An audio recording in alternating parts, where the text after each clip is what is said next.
wait. I look better from the front, but it's okay. But you're going to zoom down with my hands.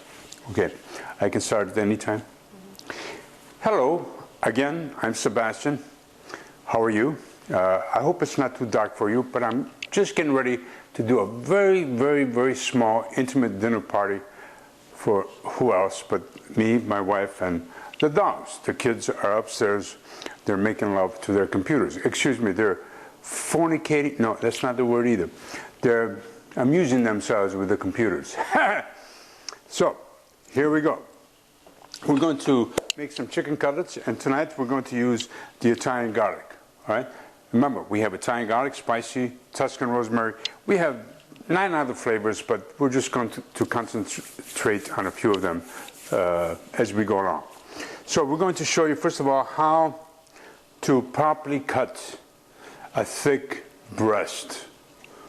You know what I mean? A nice thick breast. We all like thick breasts, but you know what? Thick breasts, they dry out. It doesn't go unless you bake the breast, and then you have to have some humidity.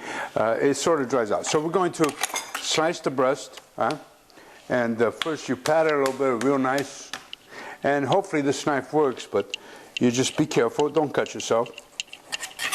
Be aggressive, just like anything else. It's like taking your underwear off when you're in a hurry. Just take them off, and you're all set.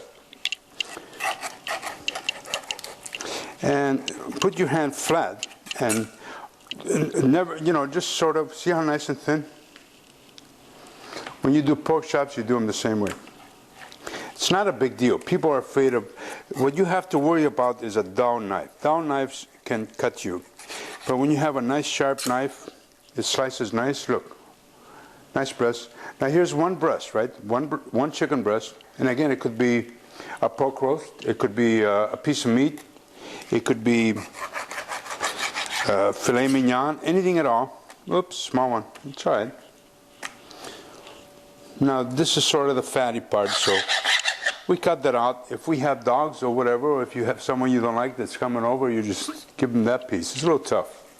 So now we have one breast, and look how many people we can feed with one breast. 1, 2, 3, 4, plus someone you don't like. That's the fatty part. You don't want to play with that. Now remember, it's one breast. Usually you take a breast, you cook it. It's so dry, you won't know how to cook it unless you know how to cook it and keep it nice and moist and all that. But it's really a lot of meat. You don't need all that meat. So now, we're going to show you how to properly coat anything.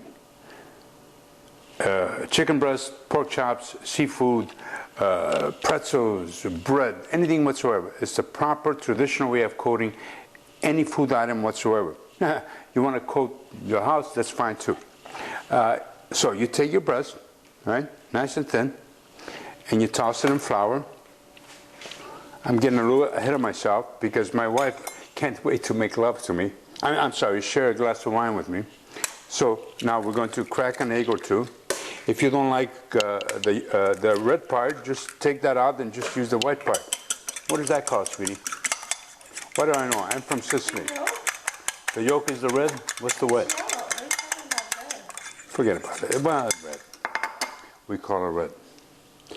Okay, so now we have our floured product. Now, if you really want to pass on the flour with your meat products, you can. But when you use vegetables, you really should flour your vegetables, like eggplant, zucchini, onion rings, and things like that, because they're non-porous for the most part. So you want to make sure that the flour helps them to stick. Then you toss them a bit in your egg wash, we call it.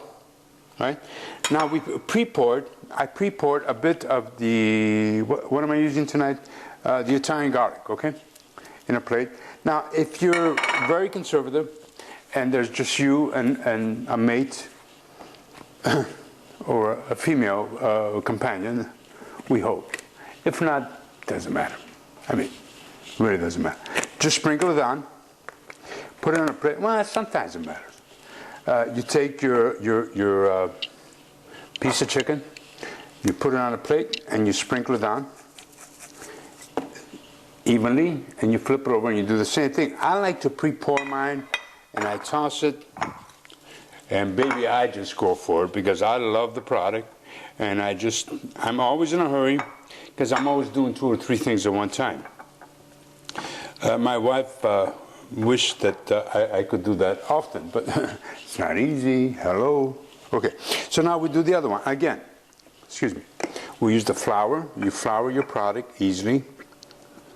Okay, like this, a little flour.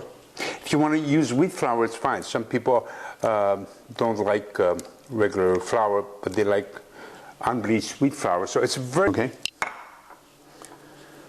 And then you coat it. Shake it around a little bit. And don't waste a thing. So now you have a breaded chicken, right?